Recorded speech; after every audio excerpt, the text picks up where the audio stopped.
Guys, bili na sa wet market. Ayan. Ito tayo.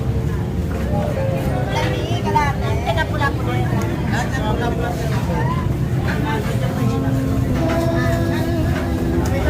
Yan.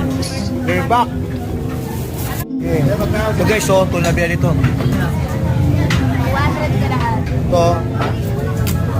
Ayun na ba ang tumawad?